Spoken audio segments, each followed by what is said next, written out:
Девы, приветствую вас на моем канале. Это ваш гороскоп на май 2026 года. Пишите, делитесь, как у вас прошел апрель. Многие пишут, что были события, переезд, увольнение с работы. Кстати, увольнений очень много, не только у вашего знака. И сейчас идет большая перестройка энергии. 26 апреля 2026 года Уран перешел в знак Близнецы на ближайшие 7 лет. И как раз сейчас, в этот день, 26 апреля, я записываю для вас прогноз на май. Пишите, делитесь, какие перемены вы почувствовали, что у вас происходило в апреле. Май для вас время, которое многое будет менять. Закрывается какая-то привычная для вас дорога, в прямом или переносном смысле этого слова. Закрывается задача, направление, меняется вектор вашего внимания, меняются ваши приоритеты. Вы чувствуете, что вы сели в поезд, который везет вас в неизвестном направлении, и все картинки за окном какие-то новые, вообще для вас новое направление, абсолютно новый мир, можно даже так сказать. К примеру, вы попали в Японию, но это же совершенно другой мир. Хотя я сейчас не про страну. Ваша жизнь будет меняться, ваша картинка мира, мышление, ваше общение. Будет меняться многое. Год очень трансформационный. Итак, в мае будет мощнейшее скопление личных планет в знаке Телец, затем они перейдут в знак Близнецы. Все это идет по вашему 9-10 дому гороскопа. Это поездки, обучение, документы, иммиграция, виза, суды, контакты с иностранцами и международными компаниями, и ваша карьера и статус, ваше имя. Вы будете выходить на сцену своей жизни. 9-й дом в мае будет очень активным. Меркурий, Солнце, Марс. Все планеты, не все, но многие личные планеты будут там давать вам энергию для движения вперед, для продвижений, для, может быть, заработков за границей. Если вы ждали чего-то важного по документам, все это разрешится. Если тянули с поездкой, купите билеты и как минимум начнете, или как минимум вообще просто задумайтесь об этом. Да? У кого-то физически будет переезд, а у кого-то планы, мысли неожиданно для вас. Если завис вопрос с обучением, визой или с международными делами, то в мае все это сдвинется с мертвой точки. Во второй половине месяца включится 10-й дом карьеры, и Уран тоже находится в вашем 10-м доме гороскопа. Он меняет ваш статус, он меняет вашу должность, карьеру. Для кого-то и смена имени, гражданство.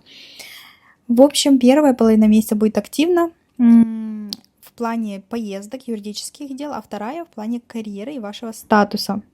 Будет много звонков, переговоров, приглашений, коротких и дальних поездок. Вы будете решать организационные какие-то вопросы, формальные вопросы, будете вникать в рабочие процессы, будет очень много давления и напряжения в мае, многое свалится именно на ваши плечи. И чтобы этот гороскоп проигрался в плюс, у нас с вами традиция, многие мои подписчики знают, что после этой надписи у них месяц складывается позитивно. Пишите в комментариях, благодарю, во благо мне и моей семье принимаю, чтобы этот гороскоп им проигрался в плюс, и, конечно же, чтобы май принес вам изобилие в вашу жизнь, и финансовое изобилие, и благополучие. Итак, 1 мая происходит полнолуние в знаке Скорпион в вашем 3-м доме гороскопа. Это кульминация и развязка в теме информации, документов, поездок, общения вашего ближайшего окружения. Полнолуние в Скорпионе непростое, оно вытаскивает на поверхность то, что скрывалось, замалчивалось или копилось. В ближайшие 2 недели после этой даты, но особенно пару дней до после, у многих из вас, девы, произойдут события, которые касаются именно этого сектора гороскопа. Документы, переписки, переговоры, короткие поездки, соседи, братья и сестры. И вообще все, что связано с информационным шумом. Скорпион тут будет вытаскивать подводные камни, и в районе этой даты может всплыть какая-то ошибка в документах, которую вы не замечали, вам может прийти какой-то штраф, о котором вы не знали, или придет письмо, которое перевернет ситуацию текущую, позвонит человек, с которым вы давно в ссоре, или, может быть, родственник какой-то, кто-то из ближайшего окружения скажет то, что вы не хотели слышать, может, даже и соседи. В бытовом плане придут для кого-то из вас результаты по судебному процессу, налоговой, по запросу, который вы отправляли и уже забыли. А вас могут вызвать подписать какие-то бумаги, которые вы, не знаю, забывали подписывать, или бумаги, которые тянулись месяцами, никак не могло прийти подтверждение. Может прийти еще письмо о какой-то просрочке, задолженности. Не пугайтесь, Скорпион просто показывает то, что требует порядка, то, о чем вы забыли, на что вы не обратили внимания. Ну, вообще порядок, где вы, это ваша стихия, вы справитесь. Еще третий дом – это транспорт и поездки, поэтому в ближайшие 2 недели после полнолуния возможна покупка автомобиля, возможно, в кредит. Но будьте осторожны, могут быть проблемы с билетами, с маршрутами, перенос рейса, отмена, поломка авто, пробка, из-за которой вы опоздаете на важную встречу. Закладывайте запас времени, проверяйте документы на машину, страховку, права. То, что вы обычно и так проверяете, просто сейчас нужно быть еще более внимательнее. Отдельная тема – это разговоры, потому что Скорпион в 3-м доме может давать напряженные диалоги с кем-то из ближайшего окружения, с братом, сестрой, соседями, с коллегой. Они могут вам высказать правду в глаза, или вы сами им все выскажете. Может быть какой-то конфликт, конечно, нужно быть осторожнее тут со словами, чтобы вы потом не пожалели о сказанном. Но долгожданное прояснение ситуации придет. Если вы ждали ответа от кого-то, он будет, и будет без прикрас, прямым, в лоб. Не знаю, может, вы давили на кого-то или кто-то на вас давил. Тут все прояснится в районе полнолуния.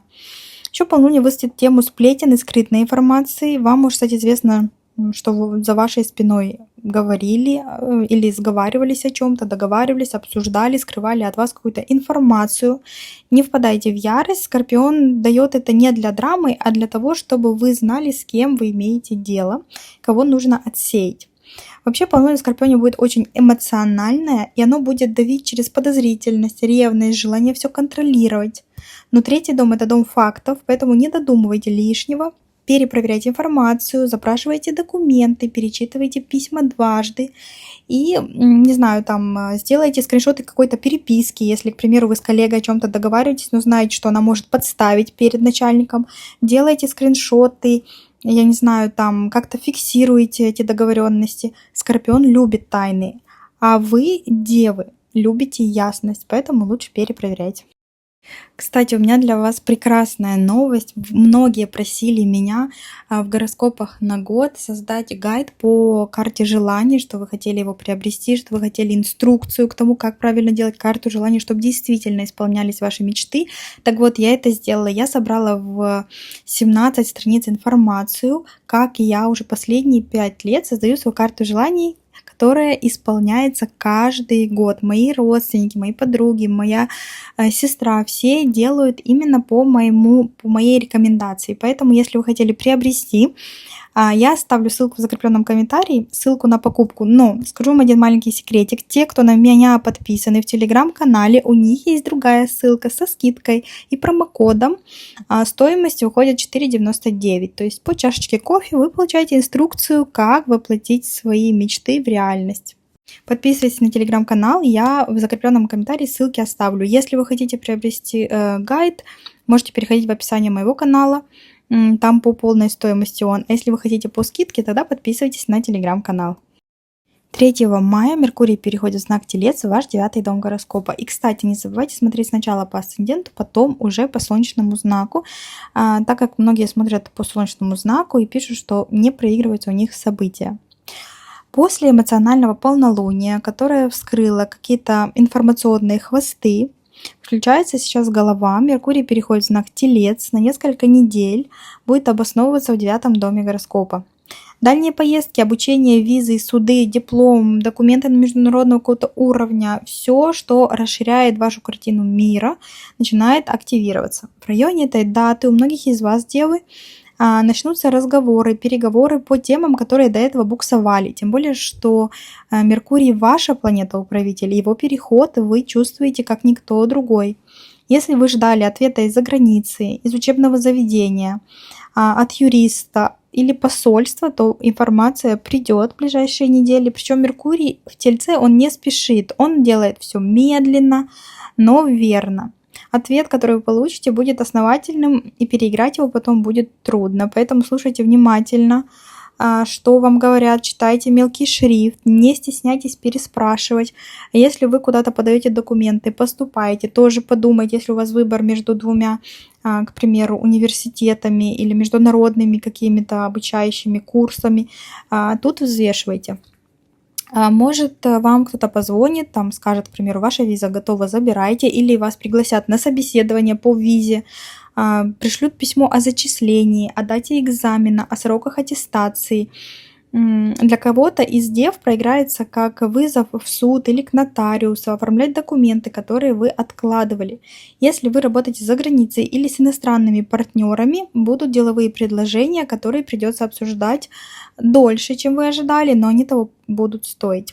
Еще 9-й дом – это публикации, авторские права. Может быть, придет договор на перевод, на издание, на публикацию, запрос на интервью или статью в каком-то журнале. Если вы что-то писали, подавали, отправляли заявки, то в районе 3 мая, в ближайшей неделе, может вам прийти положительный ответ.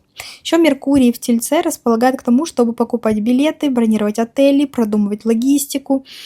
Но именно продумывать, а не срываться спонтанно. Если вы собираетесь в дорогу, проверьте все, что касается багажа, стыковок, сроков годности ваших документов проездных. Телец медленный, и любая ошибка, которую вы допустите по невнимательности, может долго исправляться. В этот же период вам могут приходить какие-то переводы денежные, банковские из других стран от международной какой-то компании. Если вы впервые на моем канале, я делаю астрологические разборы личные в PDF-формате. Можете писать мне на электронную почту или Telegram, Instagram. Все ссылки прямые есть внизу, в самом низу описания канала. Цены я буду повышать. Скоро, я не знаю, как я соберусь, у меня очень много. Я и карту желаний делаю. Я сама создавала сайт, магазин, где я продаю этот гайд по карте желаний. Я делаю личные разборы. Плюс у меня YouTube. Очень сильно загружена, у меня помощников нету, все это я делаю сама, и сайты открываю, и гороскопы пишу, и озвучиваю, поэтому в скором времени может быть, что я консультации буду делать выборочно, не для всех, и цены я буду поднимать, поэтому если вы хотели в себе разобраться, пишите сейчас, пока есть возможность, и запись идет как минимум на 2 недели вперед, всегда у меня запись на 2 недели вперед, это минимум, запросов очень много, а я одна. 5 мая у нас напряженный день, Марс будет делать квадрат к Юпитеру в Раке, для вас затрагивая 8 и 11 дом гороскопа. 8 дом отвечает за сектор чужих финансов, долгов, кредитов, налогов, инвестиций, наследства и всего, чем вы владеете совместно с кем-то. А Юпитер стоит в вашем 11 доме. Это друзья, единомышленники, соцсети, окружение, коллеги. И между ними квадрат. То есть есть какой-то финансовый риск через людей, которым вы доверяете. В районе этой даты у многих из вас, девы, произойдет ситуация, связанная с деньгами и окружением. Кто-то из друзей, коллег или знакомых может попросить у вас в долг, предложить совместную какую-то покупку, позвать вложиться в какое-то дело. Звучать это будет красиво, убедительно, с цифрами и выгодой, но помните, квадрат Марс-Юпитер – это иллюзия легкого заработка. Вас будут уговаривать, а вы будете чувствовать давление, что надо согласиться, а то упущу возможность, или некрасиво перед коллегой, перед другом, подругой. Не нужно сразу соглашаться. Возьмите паузу. Может быть, предложение хорошее, но пауза нужна. Могут быть еще события с поручителем по кредиту. К примеру, вас попросят быть поручителем. Вам будет неудобно отказать. Или одолжить крупную сумму, помочь деньгами до зарплаты. Тоже будьте осторожны, не знаю, кому вы одалживаете, за кого вы поручаетесь. Может быть предложение войти в долю, в совместный бизнес, в какую-то коллективную инвестицию. Всплывет старый долг, о котором вы уже забыли, или кредитор объявится именно сейчас. Еще возможна ситуация, когда вы сами окажетесь должны. К примеру, придет штраф, налог, не знаю, какие-то платежи, о которых вы не знали или забыли. Кстати, те, кто мне пишут, что «Ой, девы не любят кредитов», или кто-то мне писал «О чем вы, что вы несете? Овны никогда в жизни кредитов не возьмут». Ну, слушайте, никогда не говори никогда. Это, во-первых. Во-вторых, какие овны? О ком вы говорите? У вас луна в овне? Ну, хорошо, тогда у вас другое солнце в другом знаке, асцендент в другом. Вы солнечный овен. Хорошо, у вас одно единственное солнце может быть в овне, все остальные планеты в другом знаке или разбросаны по сетке домов. Это раз. А во-вторых, в Америке это обычная практика, кредиты, дом в кредит, машина в кредит. Не потому что они там бедные или им не хватает денег, а потому что это такая система, что без кредитной истории ты не можешь не знаю, там, купить что-то крупное. В общем, это долго объяснять, сейчас не об этом. Я к тому, что если вас лично это не касается эта ситуация с кредитом, не значит, что все остальные 26 тысяч дев, которые могут зайти посмотреть это видео, никак не связаны с кредитами и долгами. Нет, если вам, конечно, легче, пишите обязательно. И не забудьте написать, что я быстро тараторю и балаболю. Но это пишут те, кто впервые у меня на канале и так, мимолетные. Кто со мной долго знают, я многих научила, моих подписчиков, что прямо в видео, в настройках можете регулировать скорость. Итак, 11 дом еще отвечает за соцсети, поэтому кому-то из вас может прийти какое-то сомнительное предложение о сотрудничестве, коллаборации, рекламе, вложениях в раскрутку. Тут будьте осторожны. Вам могут обещать золотые горы, но Юпитер в раке слишком эмоциональный и не умеет считать риски. А Марс в Овне в 8 доме – это деньги, которые могут сгореть. Будьте осторожны с онлайн-покупками, с мошенниками в интернете. Скидки могут выглядеть привлекательно, но товар может прийти не тот. Или списание окажется больше обещанного. Еще могут быть скрытые манипуляции, потому что 8 дом отвечает за теневые процессы, и кто-то из вашего окружения может давить на жалость, на чувство вины, на старую дружбу, чтобы получить от вас деньги или ресурс. Может быть, это родственники вашего мужа или вашей жены. Если вы слышите фразу вроде «ну ты же мне как сестра», «ну мы столько лет знакомы, я бы тебя выручил на твоем месте», включайте внутренний счетчик. Это не дружба, это попытка использовать ваше расположение. У вас тоже есть своя жизнь, своя семья и свои планы. Что касается здоровья, тоже будьте осторожны, потому что могут быть кризисные состояния, связанные с нервной системой. Скачок давления, головная боль, тревожность на фоне финансовых переживаний. Если чувствуете, что вас трясет, не решайте денежные вопросы в этот день и пару дней до после. В общем, совет этого дня вокруг этой даты не подписывать кредитных договоров, не давать в долг, не влезать в сомнительные траты, авантюры, не ведитесь на предложения только сегодня и только для вас, перепроверяйте все, что касается налогов, штрафов, банковских уведомлений. Если вам предлагают во что-то вложиться, берите 2-3 дня на раздумье и помните, что деньги, которые вы отдали под давлением, вернуть будет практически невозможно. 14 мая Солнце в Тельце соединяется с Меркурием в вашем 9 доме гороскопа. Один из мощных дней месяца лично для вас, так как Меркурий управляет вашим знаком. Что тут может происходить? Конечно же, темы, которые связаны с дальними поездками, обучением, визами, судами, контактами с иностранцами и все, что расширяет вашу картину мира. Если вы живете в эмиграции уже, не знаю, там в США, в Канаде, в Америке, в Австралии, Австрии, на любом континенте в эмиграции, тогда могут решаться какие-то бумажные вопросы, важные документы по вашему праву там находиться. В районе этой даты у многих из вас, девы, состоится какой-то ключевой диалог или придет вам известие, которое поставит точку в вопросе, висевшем последние недели. Вам могут позвонить из посольства, из визового центра, из учебного заведения, пришлют письмо с решением суда, с суммой компенсации, с подтверждением зачисления. Если вы ждали ответа от иностранного партнера или издательства, то ответ придет, и он будет положительным, потому что Солнце и Меркурий вместе дают ясность и зеленый свет. Знаю, что многие астрологи считают соединение плохим аспектом. Я так не считаю абсолютно, и у меня есть свое мнение на этот счет, поэтому я думаю, тут будет зеленый свет и разрешение какой-то ситуации. Возможно, вы купите билеты, не просто будете смотреть, а уже бронировать отель, жилье для поездки или переезда. Подпишите договор какой-то, может быть, на стажировку за границей, на обучение, на работу с международной компанией. Если вы ждали чего-то по документам, паспорт, визу, вид на жительство, гражданство, вот во второй половине мая этот вопрос может закрыться. Телец не любит пустых обещаний, поэтому все, что вы услышите или подпишете 14 мая, будет иметь вес и долгую силу.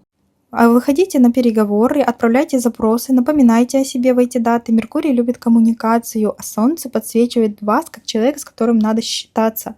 Если вы хотите повышения, попросить грант, отсрочку, перерасчет, делайте это именно сейчас. Ваше слово будет услышано и вас воспримут всерьез. 16 мая происходит новолуние в том же знаке, в знаке Телец, в вашем 9 доме гороскопа. Это точка посева. Именно то, что вы сейчас закладываете, будет развиваться в ближайшие полгода.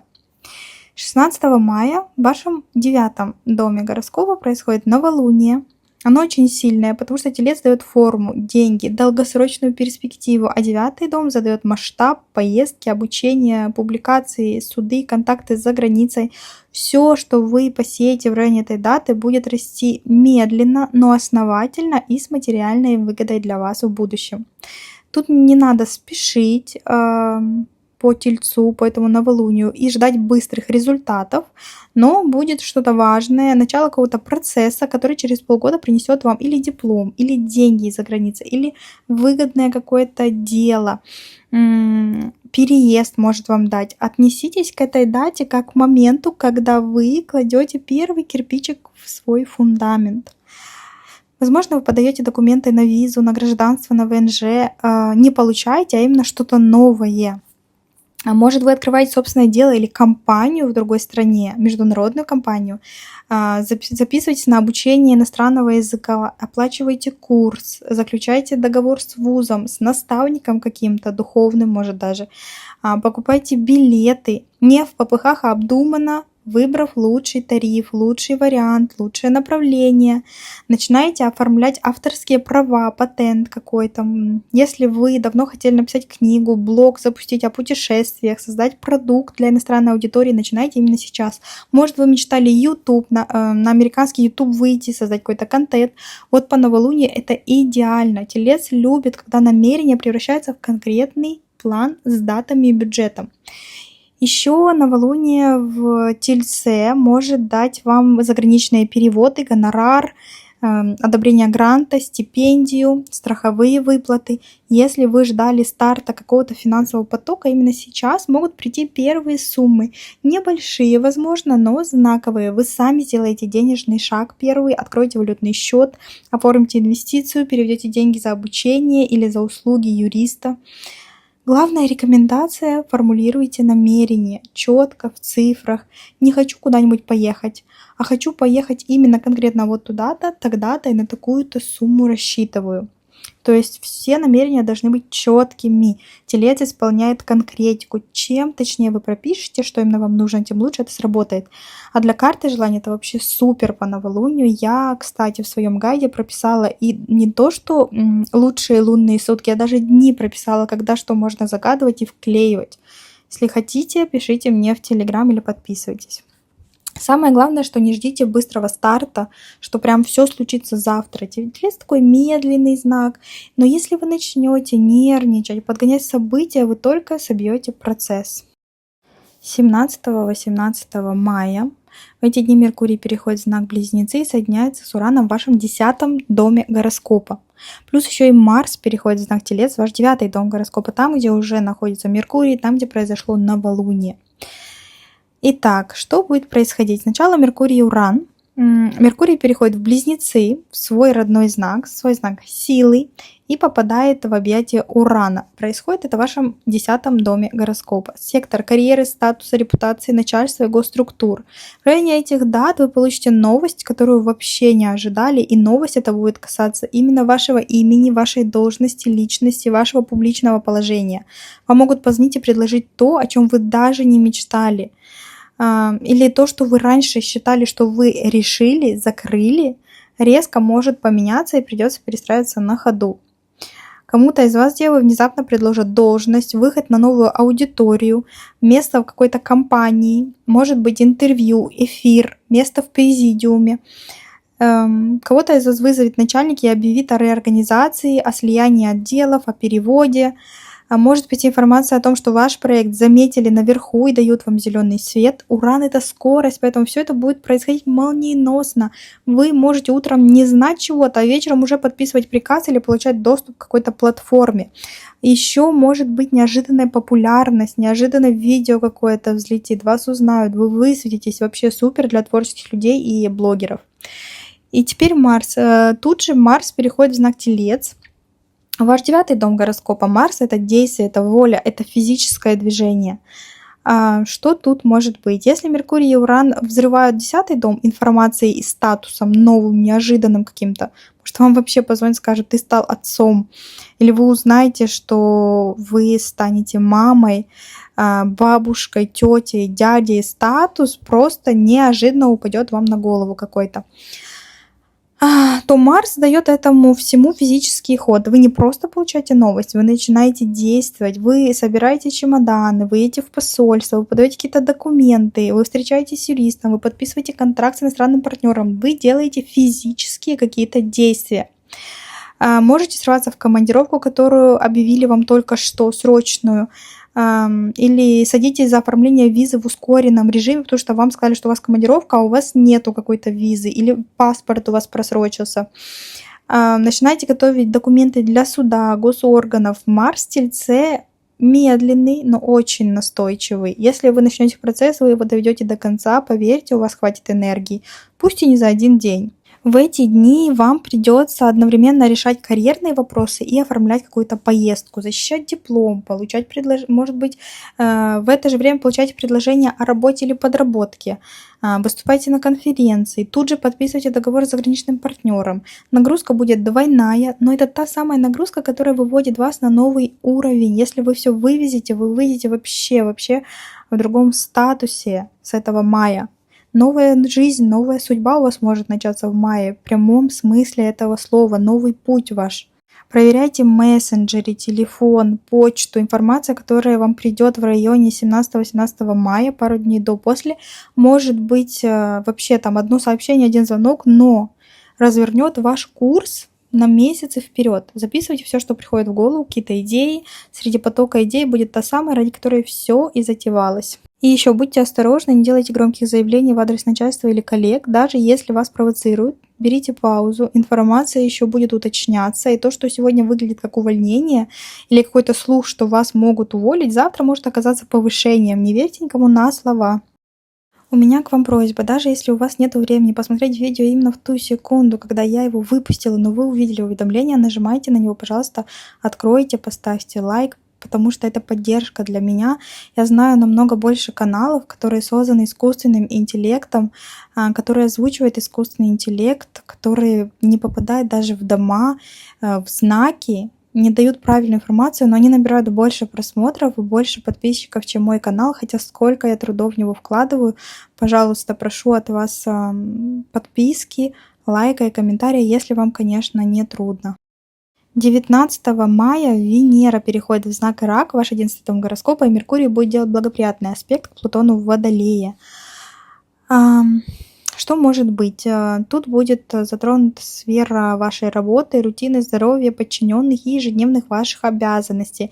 Аспект будет гармоничный, значит, в районе этой даты будет какой-то разговор, письмо, сообщение, подпись какая-то важная, которая перестроит ваши рабочие процессы, обязанности на месяц вперед, не просто на пару дней. График может измениться, будет более комфортный для вас. Причем Плутон дает глубину и власть, а Меркурий информацию. И вы узнаете то, что даст вам рычаг управления ситуацией. Может повернуться все в вашу сторону неожиданно.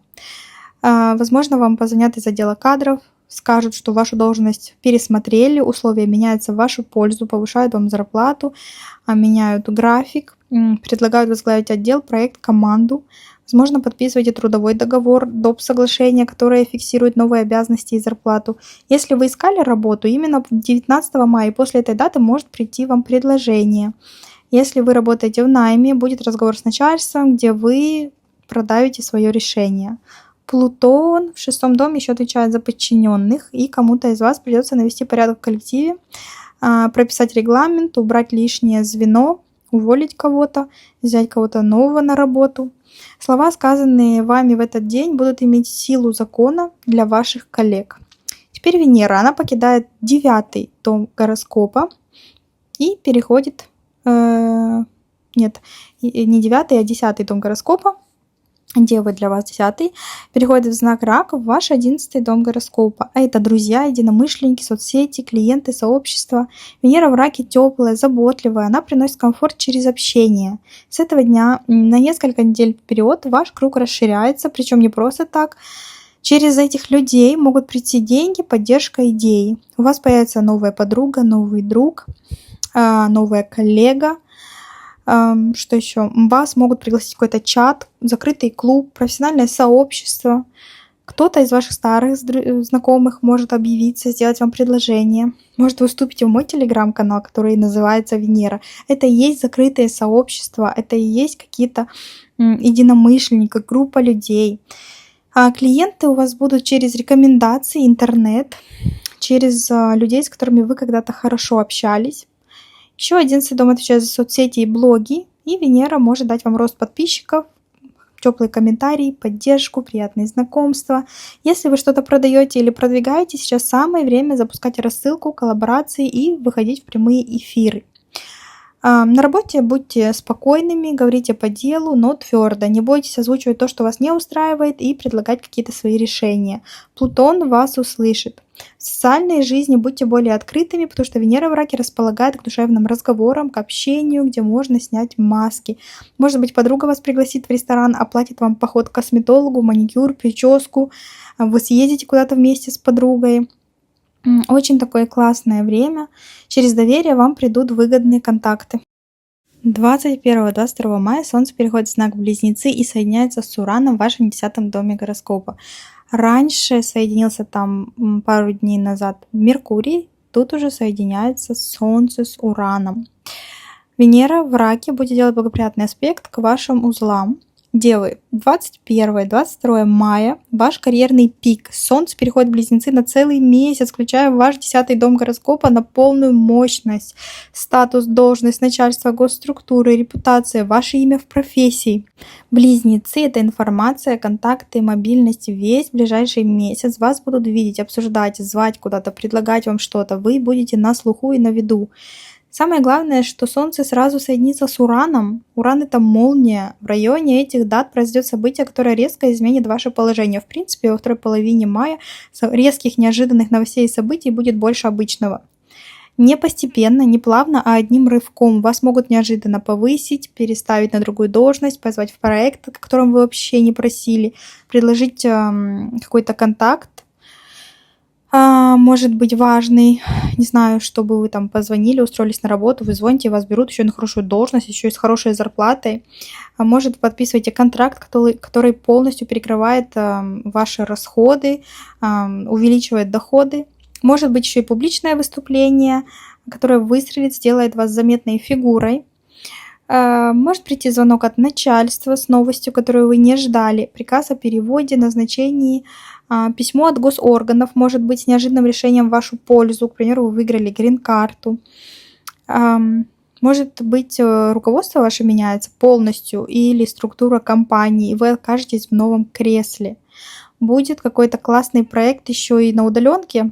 Вы поймете, что вот оно, мое дело, которым я хочу заниматься, которое меня прокормит, и я буду работать онлайн, из дома, удаленно.